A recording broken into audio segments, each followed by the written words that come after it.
Anyone else? Okay, good. Bow your head and close your eyes. Dear God, we thank you for this day. We thank you for everything you blessed us with, and please help Didi Evelyn so that she can get better and that she doesn't get worse, and help my soul's life, whatever is wrong with her. I mean, I should know, like, I live with her. And for Jason's job interview, that he gets a job, and that Ruben's sister, whatever is wrong with her, like, she can get better, I guess. And that I do good and I, like, don't cry or something during this sermon. Okay, thank you so much. Amen. Okay, so like, y'all ever had like bad friends or something? Yeah. Okay, so this is what I'm doing. There are a lot of things that can lead to sin, but what I chose is hanging out with wrong people, right? Anybody have like bad friends or something? You mean friends that are like bad at being friends? Or yeah, like bad friends or friends who do bad things and stuff. Oh, okay. Like they turn to bad. Yeah, I have friends like that too. It's okay, it's okay. Y'all can confess. Okay, but having bad friends can like get you like really bad. Like you can get in trouble with the law or injured or like, God forbid, but you can end up dead. And you know, like even if your friends like offer you like, oh, let's go drink a beer, or let's smoke some weed or something, you can always say no. Like, does anyone have their Bible or their app or something? My phone is dying. Oh my gosh. Okay, so anyways, does anyone have any form of reading a Bible verse? Yeah. Okay, Destiny, can you pull up Titus 2:11 and 12? Yes.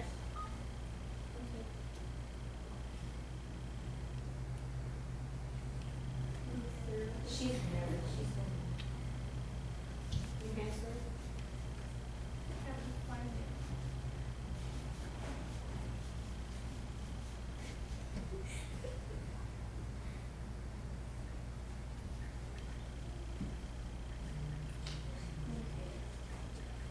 Can you read it? I don't have it yet. It won't load. Oh, I can get it. okay. What is it? I don't know, whoever just gets it first, just read it. Okay. What? No. What's the verse? Titus 2:11 and 12. Jeez, woman, chill. Probably just like stop making you be up here longer than I can see. I have if you want me to read it or Marisol Yeah, can read please, it. please read it. Yeah. For the grace of God has appeared that offers salvation to all people. It teaches us to say no to ungodliness and worldly passions and to live self-controlled, upright, and godly lives in this present age. Okay, can you read that last part, and to live self-controlled? And to live self-controlled, upright, and godly lives in this present age. Okay, like today in this present age, it can be like really hard to live godly lives because like doing ungodly things is like today's norm, like the bathroom thing. I'm pretty sure you guys have heard of that, or like you know, April 20th, where people smoke weed and stuff, like, and that's all bad and we shouldn't do it. And yeah, it can be like really hard to obey God's words these days. But if you trust in God, like, He can help you. And we might have some friends who think it's fun to like do drugs or have sex or something even worse. But we have a friend who is God, who will lead us to the right road. Amen. Okay, I'm done. What'd you say? Who has the verse opened up? Romans 10:14. You got it? You go ahead and read. How then can they call on the one they have not believed in? And how can they believe in the one of whom they have not heard? And how can they hear without someone preaching to them? And how can anyone preach unless they are sent? As it is written, how beautiful are the feet of those who bring good news. Somebody wants to look up that in the message form, so I haven't read it yet, but I want to see what it says actually, if they got time. What form? Message. The message. La Biblia. See. No, that. Huh? That's the library. That's a Biblia, that is the Biblia, it's Bible. I thought Bible was Santa Biblia. Isn't that You would know. I can't help either one. I stopped taking Spanish like 10 years ago, so. Can I go get water? No, that's not this kind of YouTube. I'm sorry. And then you have to go to the bathroom, and then you have to Romans go to the bathroom. what? No, it's just 10:14. Of course, yeah. Romans 10:14. 10:14 through 15.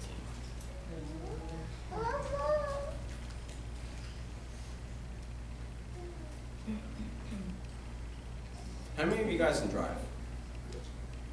How many of you have driven illegally? Like by yourself? Yes. Or before you had a license? Okay, good. Yes. Me too. I mean, I really wasn't driving. I was just like sitting on my phone.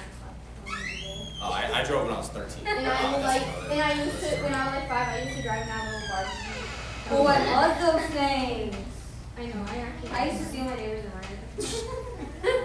You hear this? The pastor's daughter steal vehicles. That's what this world's coming to, right? It's how it happens. She stole a vehicle. She stole a vehicle he's going to realize. Yeah, and the neighbor said she was right, but then it looked so cool, and so I get on it, but I was way too big on it. So your knees are sticking out like this, and you're trying to go down. Yeah. It was cool. It used to have a real working radio, but it like broke because it rained. Glad you brought up the radio. I like that. That's going to play into my message. 14. Romans 10, 14, and 15. It might not come out like that in the message, but whatever they have. I know. Anybody want to read it? Me. But how, it's 14 through 15? Yeah. Through 17. That's fine. But how can people call for help if they don't know who to trust? And how can they know who to trust if they haven't heard of the one who can be trusted? And how can they hear if nobody tells them? And how is anyone going to tell them unless someone is sent to do it? That's why the scripture exclaims, a sight to take your breath away, grand processions of people telling all the good things of God. But not everybody is ready for this, ready to see and hear and act. Isaiah asked what we all asked at one time or another. Does anyone care God? Is anyone listening and believing a word of it? The point is, before you trust, you have to listen. But unless Christ's word is preached, there's nothing to listen to. There's some key words in there that she repeated several times. To listen, Like to trust, to speak, to hear. These are key words. This kind of all comes from me getting lost the other day. I'm still kind of new to like the whole Sarasota, Florida, down that direction. My phone died. I don't have a GPS. I knew where I was going. I had a destination. I had an idea of where it was. But I found myself on a road, and I didn't know where that road went or what the side roads were going to do. When you get your ticket for the long way around. I was lost. I had no idea. Again, I knew where I was going, but I didn't know how to get there. And it got me thinking, of course, when you're lost, you have nothing but time to think. So I'm thinking, it's kind of funny that we talk about, have you guys ever heard God compared to a GPS? Yeah. Yes. We posted about it. Yeah, that's Aside from me, Oh. yes. They refer to the God positioning system. The idea is that when you're lost in life, the Holy Spirit is going to guide you. If you've ever used a road map, you know that, okay, I'm in this vicinity, I know I'm in this area, I have to get down here, so I think if I follow this route, it'll take me where I need to go. The only problem is if you're lost and you don't know where you are on the map, what's a good word I can use? I have a word come to mind I can't use. You're up a creek. You're up a creek. You're out of luck. Yeah, because you don't know where you are to give you an idea of how to get to where you're going. Now GPS though, GPS tells you exactly where you are. If you get lost or turn around, it'll say rerouting. It'll say make a left at the next turn. If you pass that, make a U-turn, make a left immediately. And it'll keep rerouting you to get you back to where you're supposed to go. The only problem is, and this is coming from me as a pastor, there are times I don't hear my GPS. There are times that I feel lost in life. There are times that I'm struggling. I don't know where I'm supposed to be working, what I'm supposed to be doing. I feel like I'm just in the middle of nowhere. I have a map. I know where I want to be, but I don't know how to get there. That's how I feel about what career I want to And you wouldn't be alone in that, right? Everybody goes through this. It's you have an idea of where God's called you. You have an idea of what you want to do with your life, but you find yourself in a situation you don't know which route to take. And the truth is, most routes will lead you to where God wants you to go. Some take a little bit longer. If you're the Israelites, you might wander in the desert for 40 years. Do you guys know about that? Yeesh. Yes? If you were an Israelite back then, you took 40 years to complete a 12-day trip. 12 days, 2 weeks, less than 2 weeks. You should have been out of Egypt, across the river, and into the promised land in less than 2 weeks. It took them 40 years. That's 4 times your age of some of the people in this room. Think about that. That's my entire lifespan plus, how old are you? 12 plus her. It'd be me and then her together. It'd be the how long it took for them to get to the promised land. You're 28. No, I'm rounding. Give me a break. It worked, all right? So I began thinking about this. What is it that stops us from hearing God's voice? When it comes to wanting to know where you are in terms of where God wants you to be, how do you hear God's voice? By praying. Well, I'm not talking audibly either. A lot of people automatically assume that when somebody says, well, I heard God, they think, oh, you heard an audible voice, God actually spoke to you. There's very few people who have ever heard the actual voice of God. Now, most times, what they say is, well, I feel like God is speaking to me. One of the biggest problems with hearing, and I think I've done this with you guys before, I'm going to try a little bit of an experiment. It can take 2 seconds. I need one person to come up here. Christian, you come up here and sit in the front. For 1 second. Come up here. Come up here. You got this. There you go. Okay. Sit right here. Where the person is. There you go. Oh, that worked out. All right. I'm gonna talk to you. I'm gonna ask you guys to do something you do naturally. I want you guys to make noise. Yes, just like that. Keep going. No, loud. Oh, is that it? I hear one person. You guys are screaming constantly. Can you hear him?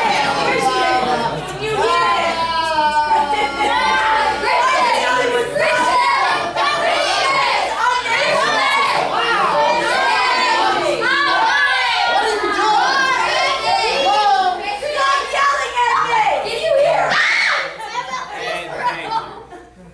I want you to repeat everything I just said to you. You said, Christian, can you hear me? Can you hear me now? And then Valerie goes screeching over. Oh, no, I didn't ask you what Valerie said. Actually, what did I say the whole time? I heard.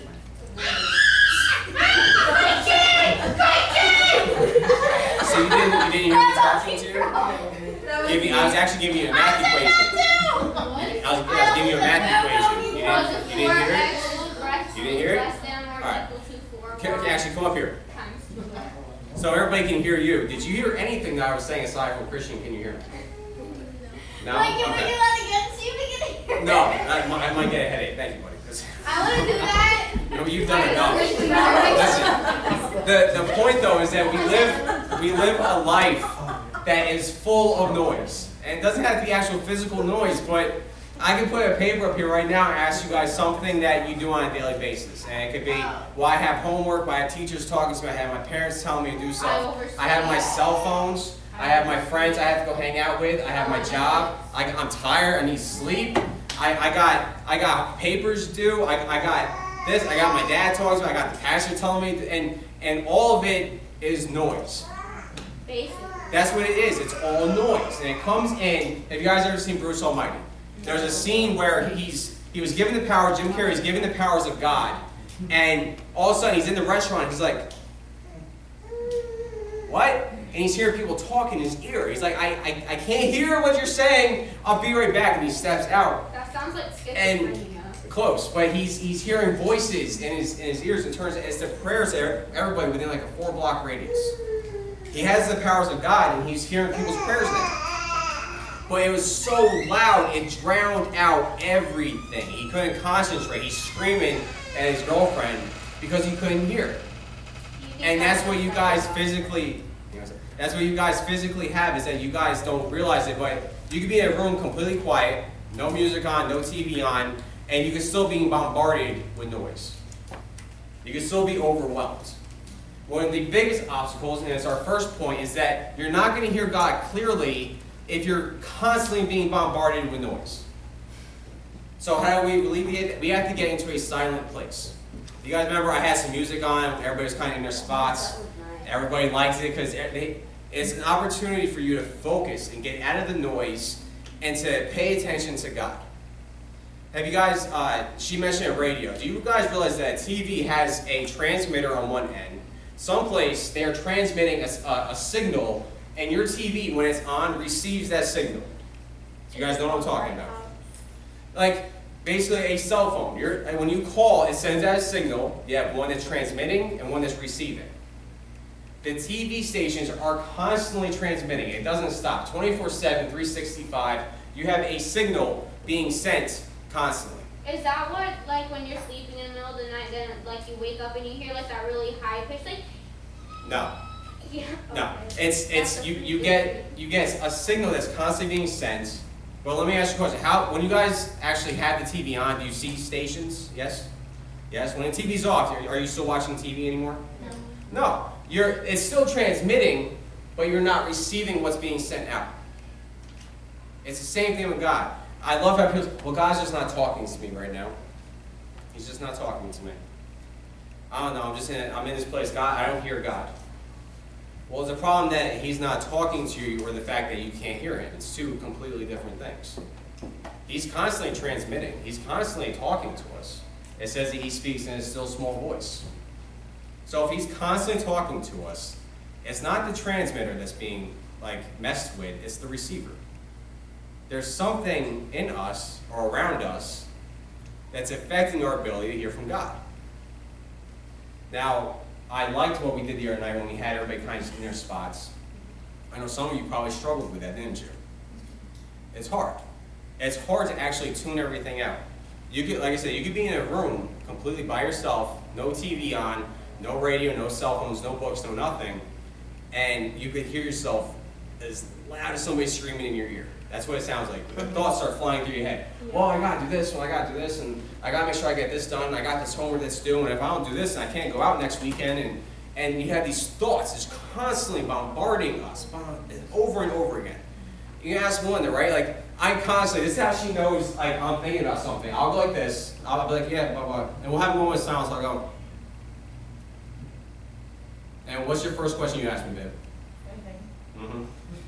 Well, I'm thinking this, and this. And then I do the same thing with her. Like, she'll be talking to me, all of a sudden I'll see her kind of just go. Or she'll stare down. And instantly you know you're thinking something. One of the hardest things to control is our thoughts. It is.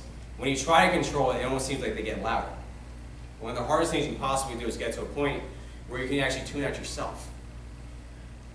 So one of the things I want to start practicing with you guys, which why I did the prayer time and that worship time, is because you're learning to tune out the voice in your head, you focus on the music in the background, and you focus on hearing from God. It's important. It is. And it's something I think that each and every one of us struggles with. Pastors, yes. Pastors, yes. Finding that quiet time. How many of you think that life is too busy? You have way too much going on.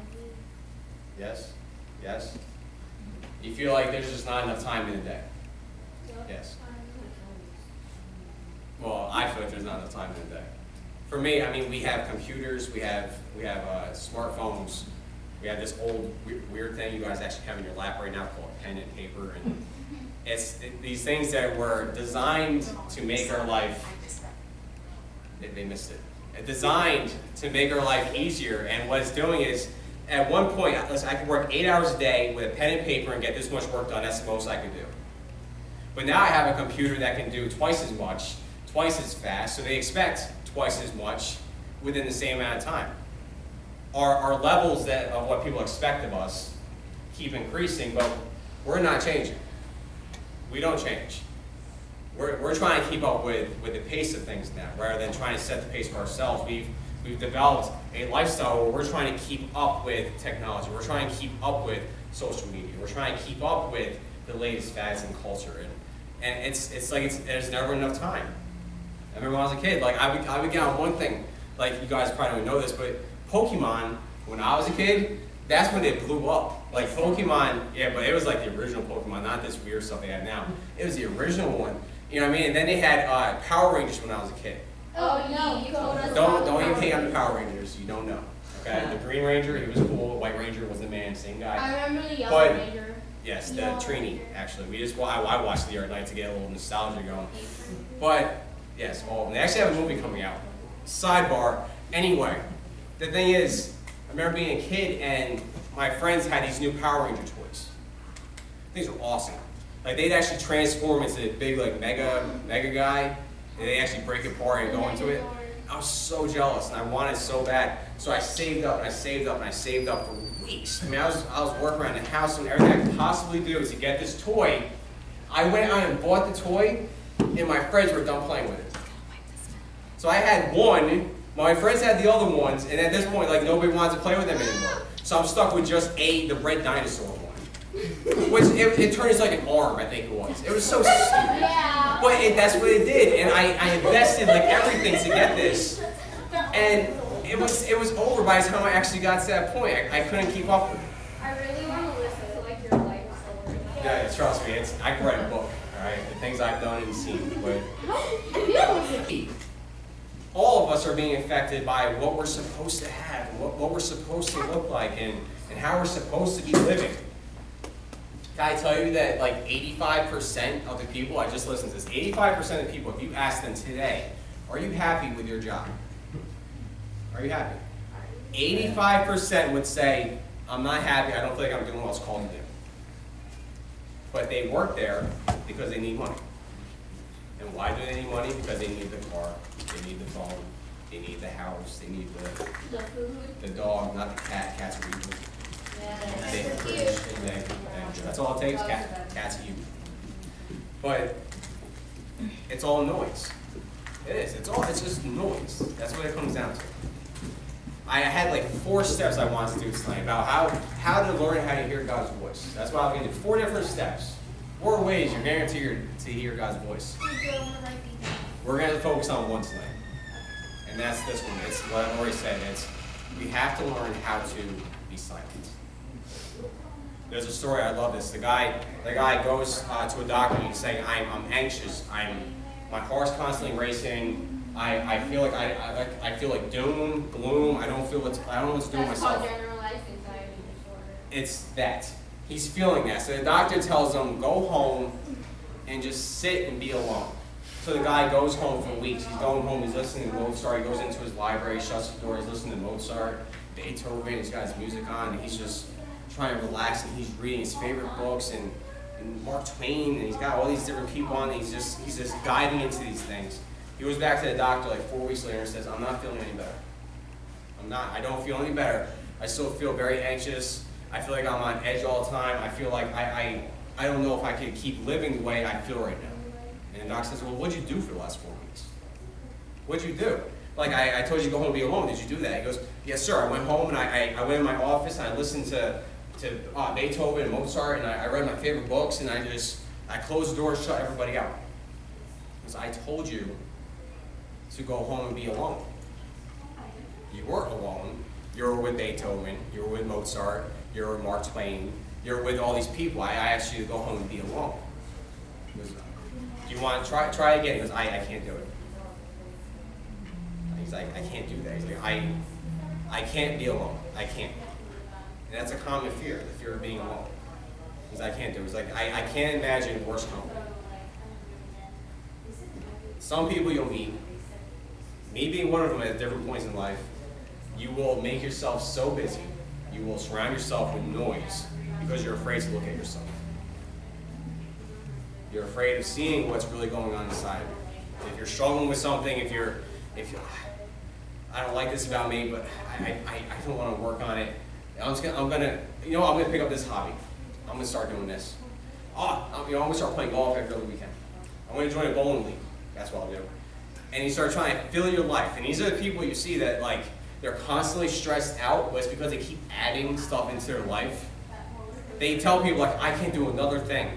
2 seconds later, oh yeah, I can help you with that. Yeah, I'll be there Saturday. I got something on 9:30 and 8:30, but I'll be there around 8:45, and they just keep adding. And those are the people you'll find out is because they struggle with who they are. Now, I don't know about you guys, I don't know, but I know when I was your age, I definitely struggled with who I was, especially not knowing who I was and where I fit in and what I was going to do for the rest of my life.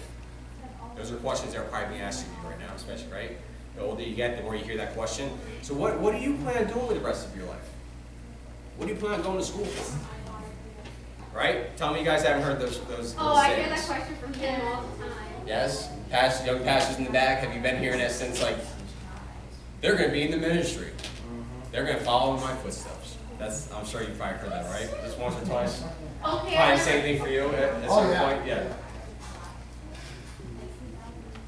It's all noise. What I want to do, depending on what time it is, it's 7:43.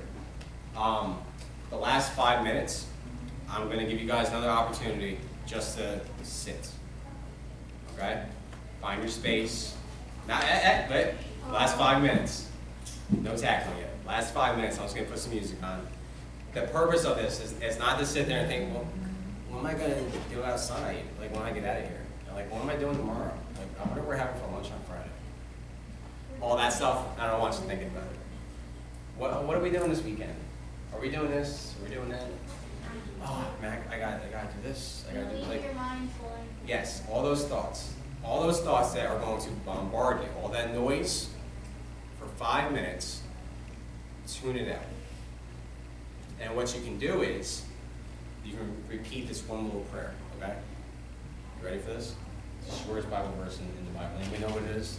I can do all things through Christ who strengthens me. No, sure. No, it's Jesus wept. Jesus wept. Just focus on that. It's the key of why you guys are here right now. Jesus wept. Ask him why he wept. Talk to him. Listen. More importantly, listen. I want it like 80-20. 80% listening, 20% talking. Okay? I'm not sure if that's possible for me. That's what we're working on. That's the other part of it, is that it's when we're constantly going to prayer, like, God, can you help me with this? God, I need this. Listen, if anybody has a reason to be praying right now, dude, should I be praying? You know what happened to me. I almost cried, okay? What happened? I'm not going to, I'll tell you guys afterwards. I'll tell you guys afterwards. Hey, heal me. I need prayer, okay? Yes. I've been praying for you. Thank you. That's, but that's what we're going to be doing, okay? But, have you guys get into conversations, I know this. If you're good friends with somebody, it's never one person's always talking, one person's always listening. That's not a healthy friendship. If it is that kind of like relationship, there's something wrong because you're not equal. It should be just as much as give and take. It's 50%, 50%. In our case, we could learn to listen a little bit more to God than talk. Okay? So I'm gonna ask you guys. I'm gonna try to find a good song. On 3, ready? 1, 2. I'm gonna wait. I'll sing. No, find your spots. Go ahead. Find your spots.